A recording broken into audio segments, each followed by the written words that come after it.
ওই কুত্তার বাচ্চা, এখনো পড়ে পড়ে ঘুমাচ্ছিস কেন? তুই ঘুমালে কাজ করবে কে? নুসরাত, আজ আমি খুব অসুস্থ, কাজ করতে পারবো। হরামির বাচ্চা, তোরে কতবার বলেছি যে নাম ধরে ডাকবি না। Sorry madam. তাড়াতাড়ি আমার কাপড় চোপড় ধুয়ে ফেল। ম্যাডাম, আমি অনেক অসুস্থ, আজ পারবো না, কালকে ধুয়ে দিব। তুই আজকে এখানেই ধুবি। আজ আমি পারবো না। কি বললি? তুই পারবি? তোর বাপও পারবে। আপনি আমার বাবার নাম নিলেন কেন? তুই আবারও আমার মুখে মুখে কথা বললি। দাঁড়া, তোরে যে কি করব। এটা বলে আমি খাটের উপরে উঠলাম আর আবিরের গালে দুটো লাগিয়ে দিলাম চড়। যদি আর কোনোদিন আমার মুখে মুখে কথা বলিস তাহলে তোরে যে কি করব। আর আজ যেন ওই চড়ের কথা মনে থাকে। এখন তাড়াতাড়ি উঠে পড় আর আমার কাজটা করে দে। এটা বলে নুসরাত চলে গেল আর আমি গালে হাত দিয়ে বসে রয়েছি। আসলে পৃথিবীতে মা বাবা ছাড়া আর কেউ আপন হয় না। আমি হলাম আবি, মা বাবা কেউ নেই। কিছুদিন আগে আমাকে রেখে তারা আকাশে তারা হয়েছে। আমি এখন এতিম ছেলে, তাই আমার কোনো যাওয়ার জায়গা ছিল না। তাই মামা মামিদের বাড়িতে আসি, কিন্তু এখানে আমাকে কেউ ভালোই বাসে না। তাড়াতাড়ি উঠে কাজ করা শুরু করে দিলাম। কিছুক্ষণ পর দেখি নুসরাত এসেছে। তোর কাপড় চোপড় ভালো ধোয়া হয় না, দাগ থেকে যায়। যদি এইবার কোনো দাগ পাই তাহলে তোর পিঠে লাঠি ভাঙবো। আমি তো ভালোভাবেই ধুই। কুত্তার বাচ্চা, তোর দাগ থাকে কেন? ঠিক আছে, আর দাগ থাকবে না। আসুন, কলেজে যাবি না? হ্যাঁ, যাব। কাজ করে আমাকে নিয়ে কলেজে যাবি। ঠিক আছে। একটু পর নুসরাত চলে গেল। একটু পর কাজ শেষ করে চলে আসে খেতে। একটু পর নুসরাত বলল, আম্মু, ও আবারও টেবিলে খেতে এসছে। ওরে নিচে বসতে বলো। ও যদি টেবিলে বসে তাহলে আমি খাবো না। আবির, তুই নিচে বসে খা। ঠিক আছে মামি। একটু পর আমি দেখতে পেলাম মামি দুটো পুরো রুটি নিচে ছুঁড়ে মারল। নে, খেয়ে নে। আবার আমার চোখ থেকে পানি পড়ে গেল। আমি রুটি খেতে লাগলাম। একটু পর খাওয়া শেষ হলো আর মামি বলল, আবির, এগুলো ভালোভাবে পরিষ্কার করবি, কোথাও যেন কিছু না থাকে। ঠিক আছে। একটু পর তারা দুজনে চলে গেল। আমি সবকিছু পরিষ্কার করে কলেজের জন্য প্রস্তুতি নিলাম। আসলে আমি এটা সেকেন্ড ইয়ারে পড়ি। দেখতে পেলাম নুসরাত এসেছে। কি তোর হয়েছে? চল। এই বলে দুজনে গাড়িতে এসে বসে পড়ি। আমি গাড়ি ড্রাইভ করতেছি। কিছুক্ষণ পর কলেজে এসে পৌঁছালাম। একটু পর নুসরাতের কতগুলো বান্ধবী আসলো আর বলতে লাগলো, কি রে নুসরাত, তুই আজও ওই চাকরের সাথে আসলি? কি করব বল, ও ছাড়া তো আমাকে কলেজে আনার কেউ নেই।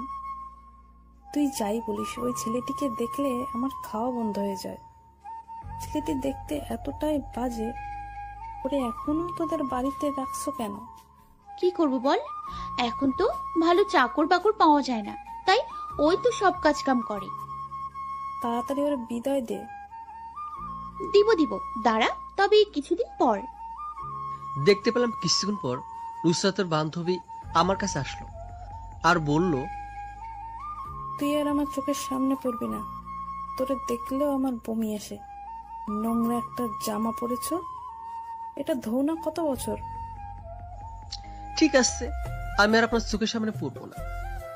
মনে থাকে যেন। থাকবে। এটা বলে সবাই কলেজের ভিতরে চলে গেল। আমি গাড়িটি সাইড করে আমি কলেজের ভিতরে ঢুকে পড়ি। কিছুক্ষণ পর স্যার আসলো। এই যে লাস্ট বেঞ্চের ছেলেটি, দাঁড়াও। স্যার, আমি? হ্যাঁ স্যার, বলেন। তোমাকে কতবার বলবো এইসব নোংরা জামা কাপড় পরে আসবে না। তোমার জন্য আমার মুখ দেখাতে পারি না। নেক্সট টাইম থেকে জানো এই জামা পরতে না দেখি। একটু পর নুসরাত বলে উঠলো, স্যার, আমি ওরে অনেকবার বলেছি যে ভালো জামা কাপড় পরে আসতে, কিন্তু শোনে না। তার কথাটা শুনে আমার চোখেতে পানি পড়ে গেল। আরে কোনো সময় তো ওরা 1 টাকাও তো আমাকে দেয়নি। একটু পর স্যার বলে উঠলো, আর জান এই জামা পরতে যেন না দেখি, তাহলে কলেজ থেকে বের করে দিব। মনে থাকে যেন। ঠিক আছে স্যার। তারপরে স্যার পড়া নিল। তারপর কলেজ ছুটি হলো, সবাই বাড়ির দিকে রওনা দিল। আপনারা তো জানেন কলেজ ছুটি দিলে অনেক মানুষের ভিড় হয়। আমি আর নুসরাত হাঁটতেছি, এমন সময় আমার পাটা নুসরাতের পায়ের সাথে পাড়া লাগলো। এটা দেখে নুসরাত আমাকে জোরে একটা লাথি মারল। লাথি এমন জোরে মেরেছে আমি গিয়ে অন্য জায়গায় পড়েছি। হারামির বাচ্চা, তুই আমার পায়ে পাড়া দিলি কেন? আমি দেখিনি। কুত্তার বাচ্চা, তোর চোখ থেকে কোথায়? এখন আবার বাড়িতে গিয়ে গোসল করতে হবে। আমার পাটাই নোংরা হয়ে গেল। বাড়িতে গিয়ে সব ধুয়ে দিবি, তা না হলে তোর খবর আছে। ঠিক আছে ম্যাডাম। একটু পর চোখ পড়লো তাদের বান্ধবীর দিকে, দেখি তারা হাসতেছে। তার একটা বান্ধবী বলে উঠলো, কি একটা রাতে দিলি কেন? আরো কতগুলো দিতি। বাড়িতে গিয়ে ওরে মজা বোঝাবো, কালকে শুনতে পাবি। ওই হারামির বাচ্চা, এখন উঠিস নাই কেন? উঠে চল, না হলে আরো দুটো দিব। দেখতে পেলাম আমার উঠতে কষ্ট হচ্ছে, তবু উঠে পড়ি। কিছুক্ষণ পর গাড়িতে এসে পড়ি। গাড়ি চালাচ্ছি, কিছুক্ষণ পর বাড়িতে এসে পড়ি। নুসরাত গাড়ি থেকে নেমে চলে গেল, আর আমি আমার রুমে চলে আসি। এসে শুয়ে পড়ি। ভাবতে থাকিস, আল্লাহ তুমি এখন আমাকে তুলে নাও না কেন? এত অপমান আর অবহেলা আমার সহ্য হচ্ছে না। এটা ভাবতে ভাবতে ঘুমিয়ে পড়ি। হঠাৎ ঘুমটা ভেঙে গেল। তাকিয়ে দেখি কে যেন আমাকে ডাকছে। তাকে দেখি নুসরাত। তুই আবারও ঘুমায়? তুই ঘুমালে কাজ করবে কে? একটু চোখটা লেগে গেছে, তাই ঘুমিয়ে পড়েছিলাম। এখন ওঠ আর আমার কাজগুলো সব কর। ঠিক আছে। আর যদি কাজে কোনো ভুল পাই তাহলে তোরে কি যে করব। এমনিতেই তোর উপর আজ অনেক রাগ। আমি তো সব কাজই করি, তবু আমার আর মায়ের না। আপনার মায়ের খেতে ইচ্ছা করে না। তুই এটা ওটা করবি আর আমি তোকে আদর করব? তাড়াতাড়ি ওঠ। আমি তাড়াতাড়ি উঠে পড়ি। তারপর কাজ করা শুরু করে দিলাম। কিছুক্ষণ পর কাজ করা শেষ হলো, তাই খেয়ে দিয়ে আবার শুয়ে পড়ি। পরের দিন আবার উঠে কাজ করা শুরু করে দিলাম। কিছুক্ষণ পর মামি বলল, আবির, এই কফিটা নুসরাতের রুমে দিয়ে আসতো। এখনই? এক্ষুনি। আমি কফির মগ নিয়ে চলে গেলাম নুসরাতের রুমে। এই যে ম্যাডাম, আপনার কফি। দেখে ওঠে না, তাই আবার তার গায়ে টাচ করে ডাক দিতে লাগলাম, এই যে ম্যাডাম আপনার কফি। এমন সময় নুসরাত কফির মগ পিছিয়ে জোরে একটা লাথি মারে। মগটা গিয়ে অন্য জায়গায় সিটকে যায়। কুত্তার বাচ্চা, তুই আমার গায়ে টাচ করলি কেন? আপনি উঠেন না, তাই তো টাচ করলাম। তোরে আমি একদিন বলেছি না আমার গায়ে টাচ করবি না? আমি সরি, বুঝতে পারি। হারামির বাচ্চা, তোকে এর জন্য কঠিন থেকে কঠিনতম শাস্তি পেতে হবে। বলছি তো আমি বুঝতে পারিনি। বুঝতে পারবি, দাঁড়া। যদি গালে ঠাস ঠাস করে লাগিয়ে দিই তাহলে সব বুঝতে পারবি। দেখতে পেলাম কিছুক্ষণ পর মামি আসলো আর বলল, নুসরাত, এখানে কি হয়েছে? দেখো আম্মু, আমার গায়ে টাচ করেছে আর অনেক কিছু করতে চেয়েছে। ছি ছি আবির, তুই এত নিচে নেমে গেছস? মামি আমি সত্যি বলছি, আমি কিছু করিনি। তো নুসরাত মিথ্যা বলছে? একটু পর নুসরাত বলে উঠলো, এই মগ ভাঙছে কি? এই হারামির বাচ্চা ভেঙেছে আমার সঙ্গে জোর করতে গিয়ে। নুসরাতের কথা শুনে মামি আমার কাছে আসলো আর আমার গালে ঠাস ঠাস করে 4-5টা চল লাগিয়ে দিল। হারামির বাচ্চা, মগ কি তোর বাপের টাকা দিয়ে কিনেছিস যে তুই মগ ভাঙছস? আর কোনোদিন যদি নুসরাতের রুমে আসস তাহলে অনেক খারাপ হবে। এটা বলে মামি চলে গেল। একটু পর নুসরাত বলল, কি সকাল সকাল কেমন মজা বুঝলি? হ্যাঁ, এটা আমি করতাম তুই যদি আমাকে টাচ না করতি, কারণ তোর মতো ছোট লোক আমার গায়ে কোনো দিন টাচ করতে পারে না। একটু পর নুসরাত চলে গেল আর আমি একা একা বসে ভাবতেছি যে মা বাবা নাই বলে আজ আমার এই দশা। আল্লাহ তুমি আমাকে বাঁচিয়ে রেখেছো কেন? তুমি আমাকে তুলে নাও। যাকে ছোটবেলা থেকে ভালোবেসে এসেছি সে আমার সাথে এরকম করতে পারে? আরে ও তো আমি নিজের থেকে বেশি ভালোবেসেছিলাম। একটু পর আমার রুমে চলে আসি। আয়নার সামনে গিয়ে দেখি আমার গাল দুটো লাল হয়ে আসছে। তাই আমি কলেজের জন্য জোগাড় হতেছি। একটু পর নুসরাত আসলো। কি কলেজ যাবি না নাকি আম্মুর চর খেয়ে এসব ভুলে গেছিস? আমি চুপ হয়ে আছি। কিরে হারামির বাচ্চা, চুপ হয়ে আছিস কেন? দেখেন, আমি কারোর সাথে কথা বলতে চাই না। আবারও আমার মুখে মুখে কথা বলিস? আজকের চরের কথা যেন মনে থাকে। আপনি আমার সাথে এমন কেন করেন? কেন কেন আমার উপরে তো মিথ্যা অপবাদ দেন? এটা একটু বলবেন, কেন এসব করেন? তোর সাথে তাহলে কি করবে? কিস করবে? তোরে আমার সহ্য হয় না। কেন জানতে পারি? কারণ তুই একটা ছোট লোকের বাচ্চা।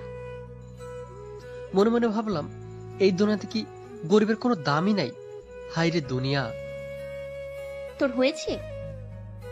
হয়েছে, কিন্তু আমি তো কিছু খাইনি। তুই আবার কি খাবি? তোর কিছু খাওয়া লাগবে না। কেন? আমি বলেছি তাই। কি আর করব, কিছু না খেয়ে কলেজ থেকে রওনা দিলাম। কিছুক্ষণ পর গাড়িটি কলেজের সামনে আসলো। নুসরাত তার বান্ধবীদের কাছে চলে যায়, আর আমি কলেজের দিকে রওনা দিলাম। এমন সময় কারো ডাক শুনতে পেলাম। তাকে দেখি মেহেদি। কিরে দোস্ত, কেমন আছিস? ভালো, তুই কেমন আছিস? ভালো। কিরে, তোর গালে এত দাগ কেন? মনে হয় কেউ তোরে মারছে। কে মারছে একবার নাম বল। ও কিচ্ছু না, পরে বলবো। আগে বল, ঢাকা থেকে কবে আসলি? কালকে আসলাম। 2 দিন পর তো পরীক্ষা, তাই চলে আসলাম। চল ক্লাস থেকে কথা বলি। চল। এটা বলে দুজনে কলেজ থেকে রওনা দিলাম। আসলে মেহেদি হলো আমার ছোটবেলার বন্ধু। ওরা অনেক বড় লোক, তবু ওর মধ্যে কোনো অহংকারই নেই। অনেক ভালো ছেলে। এই কলেজে কেউ আপন থাকলে ওই আসছে।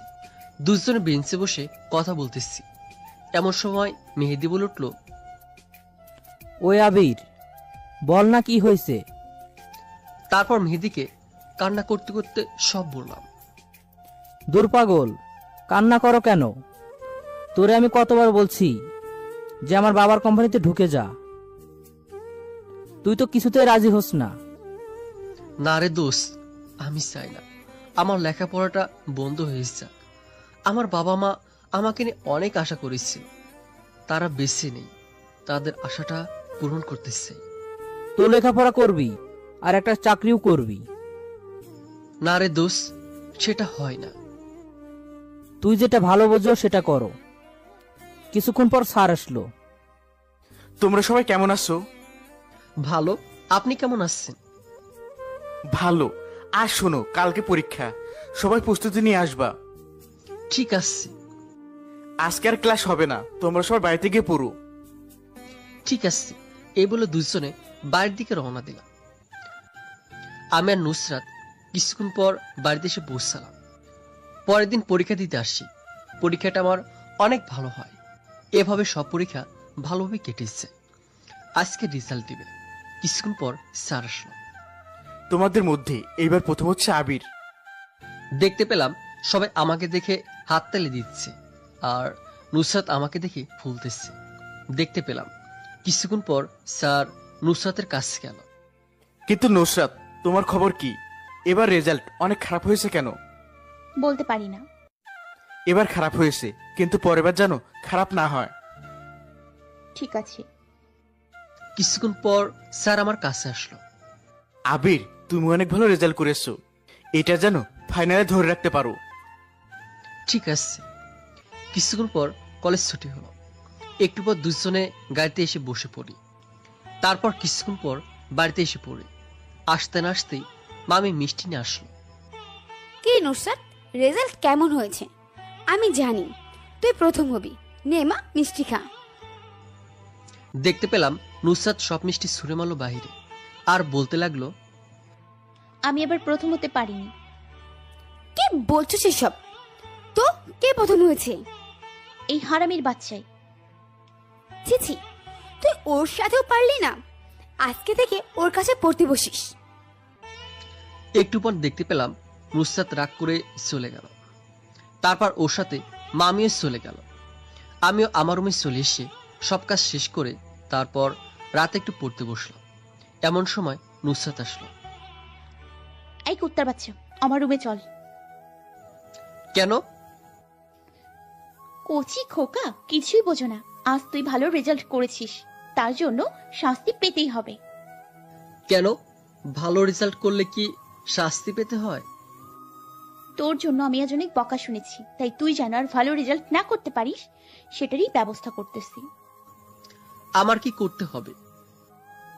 রুমে চল, তারপর দেখাচ্ছি কি করতে হবে। আমি তার সাথে তারপরে চলে গেলাম। নুসরাত বলল, তুই এখন আমার পা টিপে দিবি। কি বলছেন এসব?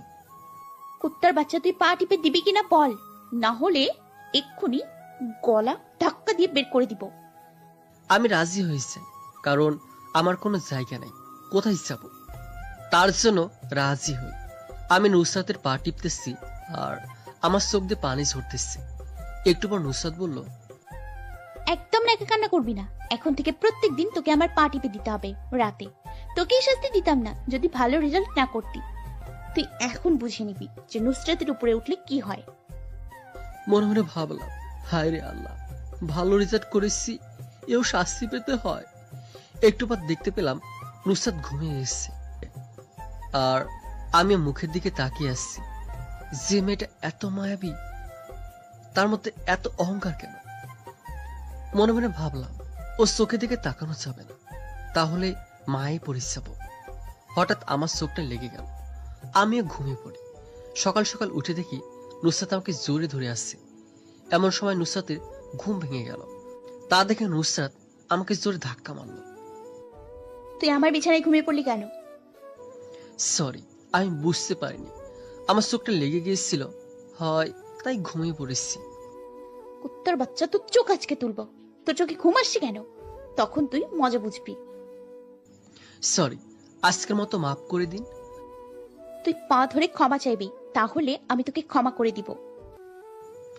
এটা কি বলছেন? তুই চাইবি কিনা? তাহলে তোর কথা আম্মুর কাছে বলে দিব যে তুই আমাকে জোর করে ধর্ষণ করতে চেয়েছিস।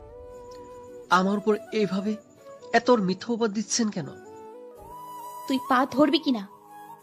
আমি গিয়ে তার পা ধরলাম আর ভাবতেছি, মা, তুমি কেন আমাকে ছেড়ে চলে গেলে? আমি তোর এই অবহেলা সহ্য করতে পারি না। একটু পর পাটা ছেড়ে দিলাম। আর যদি এই ভুলটা করিস তাহলে তোকে এই বাড়ি থেকে বের করে দিব। ঠিক আছে, এটা বলে আমি আমার রুমে চলে আসছি। এসে শুয়ে শুয়ে কাঁদতেছি আর মনে মনে ভাবতেছি, হয়তো আমার মরণ ছাড়া আর কিছু করার নেই। এভাবে আরো 1 মাস কেটে গেল। একদিন আমি আর মেহেদি রাস্তা দিয়ে হাঁটতেছি। হঠাৎ মেহেদি বলল, আবির, তুই আর কতদিন এভাবে অবহেলা সহ্য করবি? জানি না রে, আমার কপালে কি আছে। তোর আগে বলছি যে আমার আব্বুর কোম্পানিতে ঢুকে যা। তুই তো আমার কোনো কথাই শুনোস না। না রে দোষ, মা বাবার আশাটা তো পূরণ করতে হবে। ঠিক আছে। দুজনে কথা বলতে বলতে হাঁটতেছি। হঠাৎ চোখ পড়লো সামনের দিকে। দেখতে পেলাম একটা মেয়ে রক্তাক্ত অবস্থায় রাস্তায় পড়ে। তাই আমি দুজনে দৌড় দিয়ে তার কাছে গেলাম, গিয়ে তার মুখটা ঘোরালাম। তাকে দেখি নুসরাত।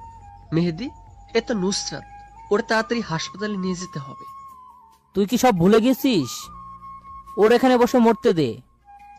কি বলছে এসব? ও আমার অনেক খারাপ কিছু করেছে, আমি তো করতে পারি না। তুই আর ধরলে ধরবি, তা না হলে আমি ওর একা হাসপাতালে নিয়ে যাই। আমিও যাব তোর সাথে। কিছুক্ষণ পর একটা গাড়ি পেল, তাই তাকে গাড়িতে তুলে দিয়ে হাসপাতালে নিয়ে আসলাম। কিছুক্ষণ পর ডাক্তার আসলো আর ডাক্তার বলল, ও মাই গড, এ তো সিরিয়াস অবস্থা, তাড়াতাড়ি অপারেশন করতে হবে। এটা বলে নুসরাতকে রুমে নিয়ে গেল। আমি ভাবলাম একটা মামিকে কল দিই। হ্যালো মামি, তাড়াতাড়ি হাসপাতালে আসো। কেন?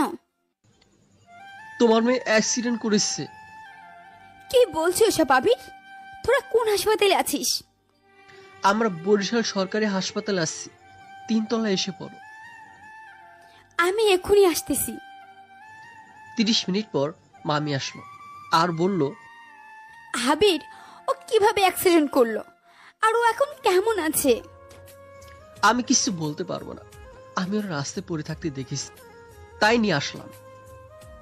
আবির ও কি ভাসবে? দেখতে পেলাম ডাক্তার বের হয়ে আসলো। ডাক্তার, আমার মেয়ে কি ভাসবে? দেখেন, ওর একটা বড় অ্যাক্সিডেন্ট হয়েছে। এটাই ওর দুটো কিডনি নষ্ট হয়ে গেছে। 12 ঘন্টার মধ্যে যদি কিডনি না পাওয়া যায় তাহলে ওরে আর বাঁচানো যাবে না। আপনাদের খোঁজে কোনো কিডনি নাই? যত টাকা লাগে আমি দিব। আমাদের খোঁজে আছে, কিন্তু ওর সাথে ম্যাচিং হচ্ছে না। ডাক্তার, তাহলে কি আমার মেয়ে বাঁচবে না? বাঁচা মরা আল্লাহর হাতে। আমি বলে উঠলাম, ডাক্তার, আমি আমার কিডনি দিতে চাই। দেবে বললেই তো হবে না, ওর সাথে ম্যাচিং করতে হবে। তাহলে আমাকে পরীক্ষা করে দেখুন। চলেন। আসার সময় মেহেদি বলল, আবির, তুই কি পাগল হয়ে গেছিস? যে তোকে অপমান করছে, অবহেলা করছে, তোকে কোনো মানুষই মনে করে নাই, সবকিছু কি ভুলে গেছিস? আর এখন তাকে তুই বাঁচানোর জন্য উঠে পড়ে লেগেছিস? আমি এটাও তো দিতে পারবো না। সলিরে দোষ, বেঁচে থাকলে আবার দেখা হবে। আশা করি ভালো কিছু হবে। এটা বলে ডাক্তার আমাকে পরীক্ষা করতে নিয়ে এসেছে। সে দেখতে পেল আমার কিডনি আর তার কিডনি ম্যাচ হয়েছে। তাই ডাক্তার বলল, আপনি সত্যিই কিডনি ডোনেট করবেন? ঠিক আছে, চলেন। আমি তার সাথে চলে গেলাম। কিছুক্ষণ পর আমার অপারেশন। তাই ডাক্তার আমাকে অজ্ঞান করে অপারেশন করা শুরু করলো। ভালো ভালোই সব মিটে গেল। আমি অজ্ঞান। কিছুক্ষণ পর আমার জ্ঞান ফিরল। তাকে দেখি আমার পাশে মেহেদি আর মামি বসা। একটু পর মেহেদি বলা শুরু করলো, কিরে, এখন কেমন লাগছে? আমি ভালো। মামিকে বললাম, মামি, নুসরাতের খবর কি? ও কেমন আসছে? ওর এখনো জ্ঞান ফেরেনি। তো ডাক্তার বলেছে কি? ডাক্তার বলেছে কিছুক্ষণের ভিতরে জ্ঞান ফিরবে। ও, বাবা, আমাকে ক্ষমা করে দিস। আমি তোর সাথে অনেক খারাপ ব্যবহার করেছি। কি বলছেন এসব? আপনি তো আমার মায়ের মতো। তো ছেলের কাছে মার কোনোদিন ক্ষমা চায়? জানি আমি ক্ষমা পাওয়ার যোগ্য না, তবুও ক্ষমা করে দিস। মামি, ফালতু কথা বলবেন না। আমি কিছু মনে করিনি। দেখতে পেলাম কিছুক্ষণ পর ডাক্তার আসলো। আপনার মেয়ের জ্ঞান ফিরেছে, এখন দেখা করতে পারেন। ঠিক আছে আবির বাবা, তাহলে তুই থাক, আমি ওর সাথে দেখা করে আসি। ঠিক আছে, এই বলে মামি নুসরাতকে দেখতে গেল। আম্মু, আমি এখানে কেন? তুই অ্যাক্সিডেন্ট করেছিলি, আর তোকে আবির ওর একটা কিডনি দিয়ে তোকে বাঁচিয়েছে। আম্মু, তুমি কি বলছো এসব? আমি মনে মনে ভাবলাম, যাকে আমি এত অবহেলা অপমান করেছি, ও আজকে আমাকে বাঁচিয়েছে। এটা ভাবতে ভাবতে আম্মু বলে উঠলো, মা, তুই এখন কেমন আছিস? ভালো। তো কিভাবে অ্যাক্সিডেন্ট করলি? আমি রাস্তা দিয়ে হাঁটছিলাম, এমন সময় একটা মোটরসাইকেলের সাথে আমার গায়ে ধাক্কা লেগে উড়িয়ে দেয়। তারপর আমি কিছু বলতে পারি না। তো তুই রাস্তা দেখে শুনে হাঁটবি না? তোর যদি আজ কিছু হয়ে যেত, তাহলে আমি কি নিয়ে থাকতাম? তোর আব্বু বিদেশ থেকে শুনে পুরো পাগলের মতো হয়ে গেছে। তো আব্বুকে জানিয়েছো আমি সুস্থ হয়েছি? জানিয়েছি। আম্মু, আবির এখন কেমন আছে? তোর মতোই, মোটামুটি একটু সুস্থ আছে। ওর সাথে একটু দেখা করা যাবে? কি বলো এসব? তুই নিজেই তো অসুস্থ, আগে সুস্থ হয় তারপর দেখবি। ওরে না, আমার অনেক দেখতে ইচ্ছে করছে। সুস্থ হয় তারপর দেখবি। ঠিক আছে। আর একটা কথা, তুই ওর সাথে আর খারাপ কিছু করবি না, ভুলে যাবি না ওর জন্য তুই আজ বেঁচে আছিস। আমি আর কিছুই বলতে পারলাম না। এটা বলে আম্মু আবিরের কাছে নিয়ে গেল। আর আমি মনে মনে ভাবতে লাগলাম, আমি কি এতটাই খারাপ যে ছেলেটিকে আমি কথায় কথায় গালি দিতাম, সেই আজকে আমাকে বাঁচিয়েছে। আমি সুস্থ হলে ওর কাছ থেকে ক্ষমা চেয়ে নিতে হবে। এভাবে আমি 10 দিন কেটে গেল। আজ আমি পুরো সুস্থ হয়ে গেছি। এই 10 দিন আবিরের সাথে কোনো কথা হয়নি, কারণ ও অসুস্থ ছিল। তাই আজকে আমাকে বাড়িতে নিয়ে যাবে। কিছুক্ষণ পর আমরা বাড়িতে এসে পৌঁছালাম। আমি আগে আবিরের রুমে চলে গেলাম। তাকিয়ে দেখি আবির শুয়ে আছে, মনে হয় এখনো অসুস্থ। তাই আমি ওর কাছে গেলাম। আমি গিয়ে তার শরীরে হাত রাখলাম। কিছুক্ষণ পর আবির চোখ খুলো। ও ম্যাডাম, আপনি কেমন আছেন? ভালো, তুমি কেমন আছো? আমিও ভালো আছি। আমি দেখতে পেলাম নুসরাত আমার শরীরে হাত দিয়ে রেখেছে। তাই আমি বললাম, ম্যাডাম এগুলো আপনি কি করছেন? আমার শরীরে হাত দিলে তো আপনার আবার গোসল করতে হবে, তাই আমার শরীর থেকে হাতটা নামান। আবির, আমি সরি, তোমার সাথে অনেক খারাপ কিছু করেছি। দয়া করে আমাকে ক্ষমা করে দাও। সি ম্যাডাম, আপনি আমার কাছে ক্ষমা চান? আমার কাছে মাপ চেয়ে আমাকে ছোট করবেন না। আবির, আমি আমার ভুল বুঝতে পেরেছি, প্লিজ মাফ করে দাও। শুধু শুধু ক্ষমা চেয়ে আমাকে কষ্ট দিবেন না। তুমি আমার জীবন বাঁচিয়েছো। তুমি যদি আমাকে একটা কিডনি না দিতে, তাহলে আজ আমি হয়তো এই পৃথিবীতে থাকতাম না। এটা করার দায়িত্ব ছিল। প্লিজ আবির, তুমি আমাকে ক্ষমা করে দাও। তোমার কাছে হাত জোর করে ক্ষমা চাইছি। আপনি এখান থেকে চলে যান প্লিজ, আমার মাথা ব্যথা করতেছে। দয়া করে চলে যান। আমি চলে যাচ্ছি। এটা বলে নুসরাত চলে গেল। আর আমি ভাবতেছি যে নুসরাত আবার ও আমার সাথে কি খেলা খেলতে চায়। ওরে তো আমি জীবনেও ক্ষমা করতে পারবো না। তুই যে আমার সাথে ব্যবহার করেছিস, আরে মামিকে তো ক্ষমা করে দিয়েছে, কিন্তু তোকে আমি জীবনেও ক্ষমা করব না। তোর জন্যই মামি আমার সাথে এরকম ব্যবহার করেছে। এটা ভাবতে ভাবতে আমি ঘুমিয়ে পড়ি। এভাবে আরো কিছুদিন কেটে গেল। আজ আমি পুরো সুস্থ হয়ে গেছি, তাই আজ কলেজ যাব। তাই ফ্রেশ হতে লাগলাম। দেখতে পেলাম কিছুক্ষণ পর নুসরাত আসলো। ওই, তোমার কি হয়েছে? আমি একা একই যেতে পারবো, আপনি চলে যান। তুমি আমার সাথে যাবা, এটাই ফাইনাল। আর আমি তো গাড়ি চালাতে পারি না। ঠিক আছে, চলেন। এটা বলে দুজনে গাড়ির কাছে চলে আসলাম। দুজনে বসে পড়লাম। একটু পর আবির বলল, আপনি তো পিছনে বসেন, তো আজকে সামনে বসলেন কেন? আমার মন চেয়েছে আমি বসেছি, তাতে তোমার কি? না, আপনি এখানে বসতে পারেন। আমার গায়ে অনেক ময়লা আছে, তাতে আপনার শরীরে লেগে যাবে। প্লিজ আমাকে ক্ষমা করে দাও। আমার কিছু বললাম না, গাড়ি চালানো শুরু করলাম। চালানোর সময় দেখতে পেলাম নুসরাত আমার দিকে এক দৃষ্টিতে তাকিয়ে রয়েছে। কিছুক্ষণ পর দেখতে পেলাম ও আমার কাঁধে মাথা রেখেছে। আমি তো তা দেখে পুরো অবাক হয়ে গেলাম। তাই আমি রাগ করে গাড়ি চালানো বন্ধ করে দিলাম। কি, গাড়ি বন্ধ করে দিলা কেন? আমি আপনার সাথে যাব না। কেন? কাঁধে মাথা দিলেন কেন? এমনিতেই দিয়েছি। আমি আর আপনার সাথে যাব না। আমি এখান থেকে হেঁটে যাব। ওকে সরি, আর কখনো রাখবো না।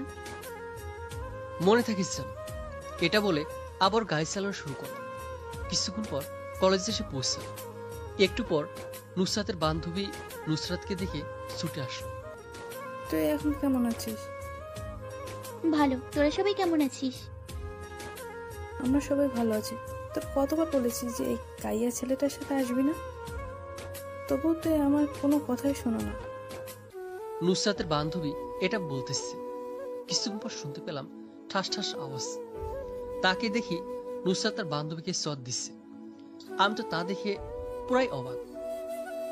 তুই ওরে অপমান করার সাহস কোথায় পেলি? ও তো তোরে কিচ্ছু করেনি, তো ওরে শুধু অপমান করলি কেন? আমি তো তোর কাছ থেকে এটা শিখেছি। আমরা এতদিন ওর সাথে অন্যায় করেছি। তুই যদি আর কোনো দিন ওরে অপমান করিস, তাহলে আমি তোর সাথে আর বন্ধুত্ব রাখবো না। দেখতে পেলাম এটা বলে নুসরাত আমার হাত টেনে কলেজের ভিতর নিয়ে গেল। আসার সময় আমি বললাম, ম্যাম আমার কিন্তু লাগছে। সে কোনো কথা শুনল না, আমাকে নিয়ে কলেজের ভিতরে গেল। কি, আপনার পাগলামি করতে কে বলেছে? চুপ, একদম চুপ, কোনো কথা বলবা না। তুমি আর ওদের সামনে পড়বা না। কেন? আমি বলেছি তাই। দেখতে পেলাম কিছুক্ষণ পর স্যার আসলো। আমরা স্যারের ডায়লগ শুনতেছি, আর নুসরাত আমাদেরকে তাকিয়ে রয়েছে। আমি আর ওর দিকে তাকালাম না। আর আমার আগের কথা মনে পড়ে গেছে। আমি আজ কিছুই ভুলিনি, আর সবকিছু মনে আছে। এভাবে সবগুলো ক্লাস করে বাড়ির দিকে রওনা দিলাম। একটু পর দেখতে পেলাম নুসরাত আমার হাত ধরেছে। সি সি, আপনি আমার হাত ধরেছেন কেন? কই তোমার হাত ধরলাম? এভাবে যদি করতে থাকেন তাহলে আমি কিন্তু আপনার সাথে আসা বন্ধ করে দেব। ঠিক আছে, তোমার সাথে আর কিছুই করবো না।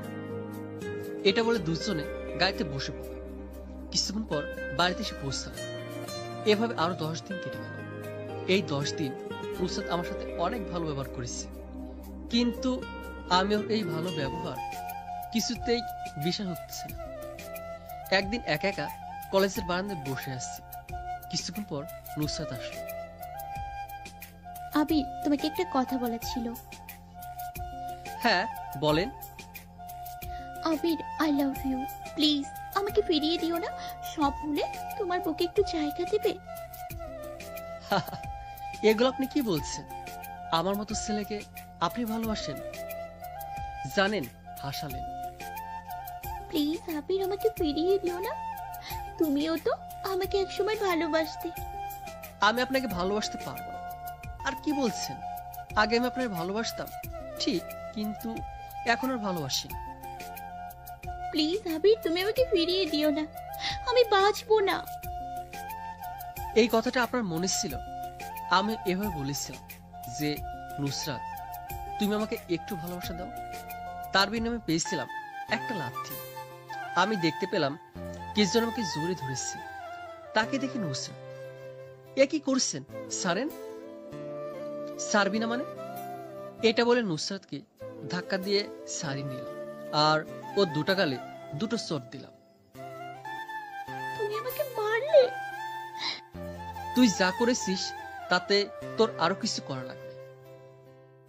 তুমি আমাকে যতই মারো তবু আমাকে ফিরিয়ে দিও না। আমার কথা তো বলে দিয়েছি। কিছুক্ষণ পর দেখতে পেলাম মেহেদিকে।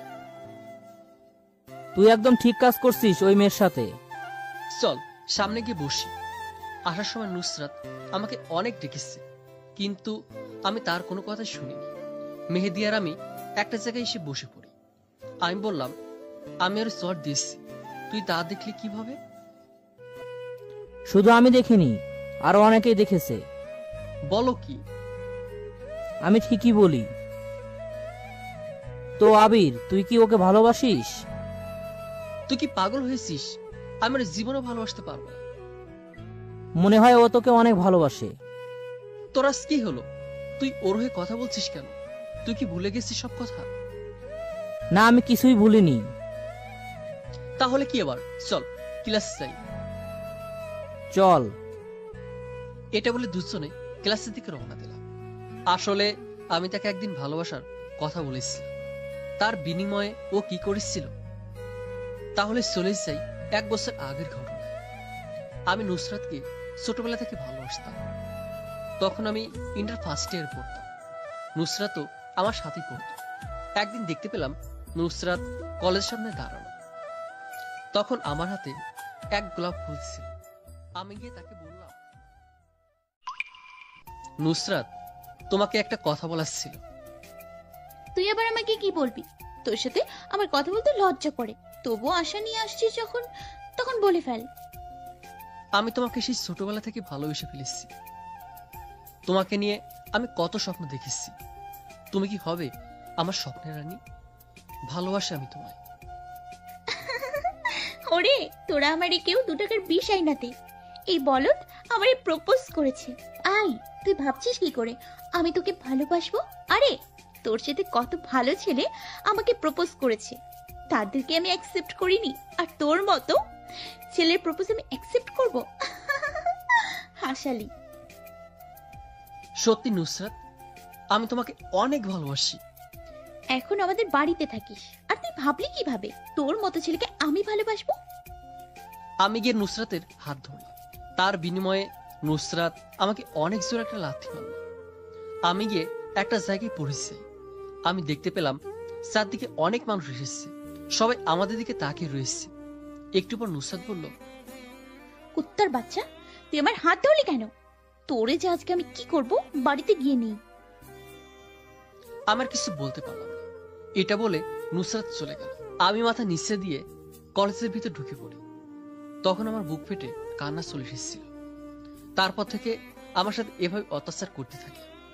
বসে বসে আমি আগের দিনের কথা ভাবতেছি। এমন সময় মেহেদি বলল, ওই এত কি ভাবতেছো? কিছু না রে, আগের দিনের কথা মনে পড়ে গেল। তোরে বলছি না মন খারাপ করবি না।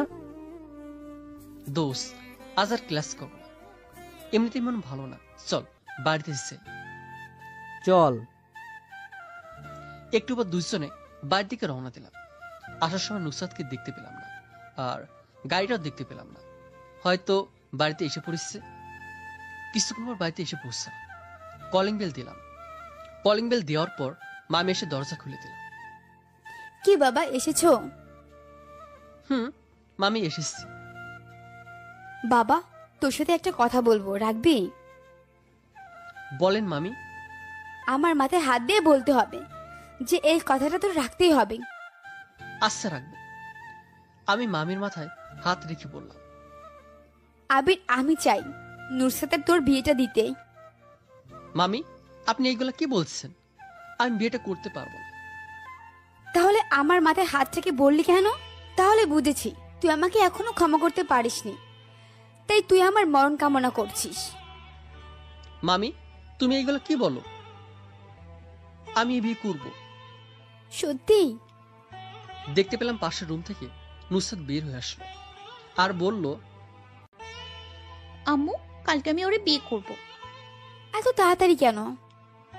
আমি যা বলেছি সেটাই যেন হয়, তা না হলে আমি কিন্তু নিজেকে শেষ করে দিব। ঠিক আছে আবির বাবা, তাহলে কালকে তোর বিয়ে। আমি আর কিছু বললাম না। আমি আমার রুমে চলে আসলাম। এসে একা একা ভাবতেছি, আমি এখন চালে ফেসে গেলাম। কেন যে আমি কসম দিলাম, এটা ভাবতে ভাবতে আমিও ঘুমিয়ে পড়লাম। পরের দিন ঘরোয়াভাবে বিয়েটা হয়ে গেল। আমার সাথে মেহেদি ছিল, তাই ও বলল, যা বলছিস সেটা করবি। ঠিক আছে। এখন বাসর ঘরে ঢুকে পড়। আমি বাসর রুমে ঢুকে পড়লাম। তাকে দেখি আমার রুমটা সাজিয়ে এসছে। আমাকে দেখে নুসরাত নেমে আসলো। এসে আমাকে সালাম দেবে, সেই সময় আমি আমার পাটা সরিয়ে ফেলি। থাক থাক, তোরা সালাম দিতে হবে না। আবির, তুমি আমার সাথে এরকম করো কেন? তুই বুঝছিস কি, জোর করে বিয়েটা করে নিবি আর আমি এ বিয়ে রাজি হয়ে যাব? আবির, তুমি এগুলো কি বলছো? যা, আমি যা বলছি সব সত্যি বলছি।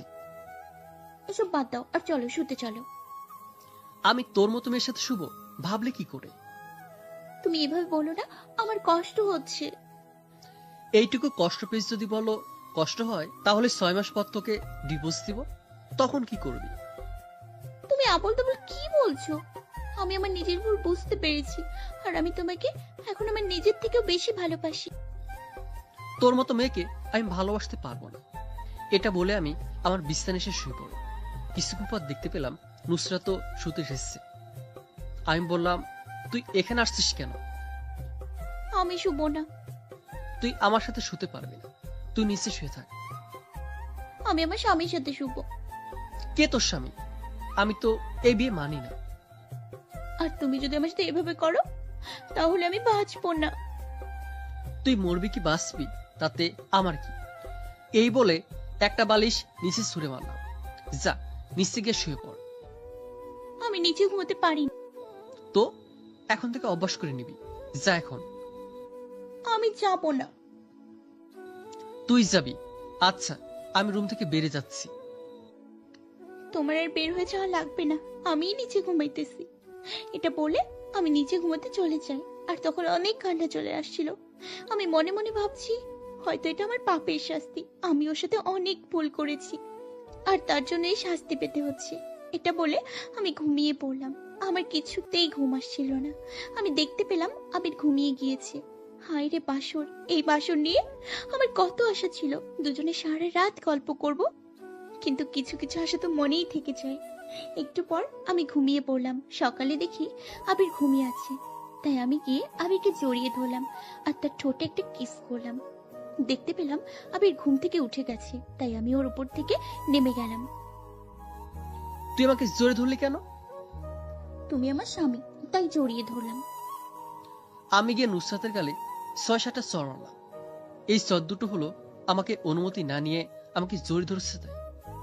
এই দুটো হলো আমাকে কিস করছো তার জন্য। এই দুটো হলো আমার অনুমতি না নিয়ে আমার বিছানায় এসেছো। দেখতে পেলাম নুসরাতও চোখ মুছতে মুছতে চলে গেল। আর আমি ভাবতেছি, যখন তুইও আমার সাথে এরকম করেছিস আমার তখন অনেক খারাপ লেগেছিল। আমাকে তুই অনেক মারধর করেছিস, কোনো অপরাধ না পাওয়া সত্ত্বেও আমি কিছু ভুলিনি। আর আমি তোর কোনোদিনও ক্ষমা করতে পারবো না। আসলে মেহেদি আমাকে নুসরাতের সাথে এরকম ব্যবহার করতে বলেছে, যদি ওর একটু শিক্ষা হয়। এভাবে দেখতে দেখতে 5 মাস 29 দিন হয়ে গেল। আজ তোর ডিভোর্স দিব, তাই আমি নুসরাতকে বললাম, আজ তোকে ডিভোর্স দিব, তাই সাইনটা করে দিস। তুমি আমাকে মেরে ফেলো, তবু আমাকে ডিভোর্স দিও না। আমি তোর কোন কথা শুনবো না। ডিভোর্স দিব বলছি, দিবই। আমি তোমার দাসী হয়ে থাকবো, তবু আমার সাথে এরকম করো না প্লিজ। আমি ওর কোনো কথা শুনলাম না। আসার সময় নুসরাত আমার পায়ে পড়ে গেল। তোমার পায়ে পড়ি, তবু আমাকে ডিভোর্স দিও না। তোর এই কথাটা মনে আসছে? আমারও তোর পায়ে ধরেছিলাম। আমি কতবার বললাম আমি সরি, আমি তোমাকে ছাড়া বাঁচতে পারবো না। বাঁচতে পারবি কিনা তা তোর ব্যাপার, আমি কি জানি। এটা বলে নুসরাতকে ধাক্কা দিয়ে চলে আসলাম। মেহেদির কাছে ওর একটা কল দিলাম। কিছুক্ষণ পর রিসিভ হলো। কই তুই? আসতেছি। কিছুক্ষণ পর মেহেদি আসলো। ওই ডিভোর্সের কাগজটা এনেছিস? এই তো নকল করে এনেছি, বুঝতেই পারবে না। এখনো বুঝবে, কষ্ট দিলে কি হয়।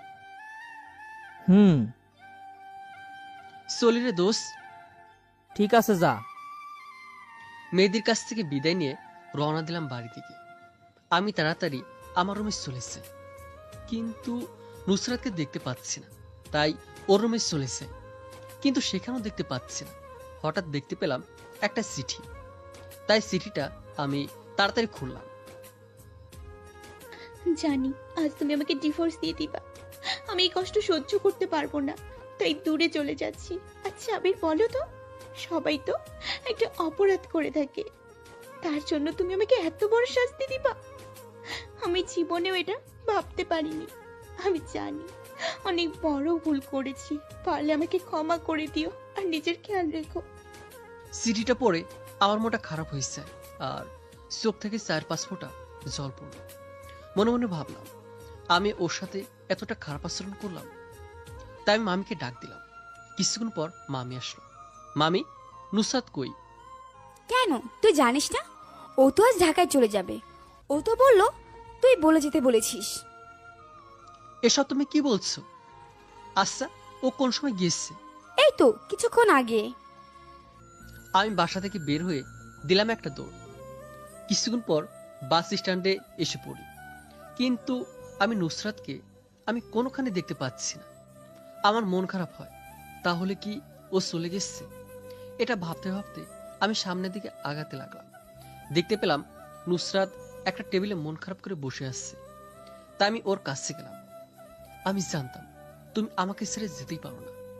দেখতে পেলাম আমার কথা শুনে অন্যদিকে তাকিয়ে আসছে, তাই আমি বললাম, সরি, আমি সরি। কে আপনি? আপনাকে আমি চিনি না। সরি আমি।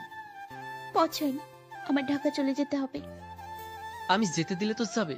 দেখতে পেলাম নুসরাত চলে যেতে লাগলো। আমি গিয়ে ওর পিছন থেকে গিয়ে জড়িয়ে ধরলাম। আই কি করছেন? সবাই তাকিয়ে আছে। সবাই দেখলে দেখবে, আমি তো আমার বউকে জড়িয়ে ধরেছি। এখন ছাড়েন। ছেড়ে দিব আগে বলো, তুমি আমার সাথে বাড়ি যাবে? ঠিক আছে। এটা বলে দুজনে বাসা থেকে রওনা দিলাম। আসার সময় নুসরাত বলল, তুমি আমাকে কি যে ভালোবেসেছো, সোজা ডিভোর্স দিয়ে দিতে চেয়েছিলে। আরে ওরা তো মিথ্যে ছিল। কুত্তা শয়তান বাদর, তোমাকে কষ্ট দিস, তোকে বাড়িতে গিয়ে শাস্তি দিব। কি শাস্তি দিবা গো? বাড়িতে একটু যাও, তারপর মজা বোঝাবো। ঠিক আছে, দেখা যাবে। কিছুক্ষণ পর বাড়িতে এসে পৌঁছালাম। আমাদের দেখে মামি অনেক খুশি হলো, তাই আমি আমার রুমে চলেছি। কিছুক্ষণ পর নুসরাত আসলো। ওই নুসরাত, দরজা আটকাচ্ছ কেন? এখন আমি পুরুষ নির্যাতন করব। কারে বা নির্যাতন করবা? কারে আবার? তোমারই। সিসি, এগুলা কি বলো?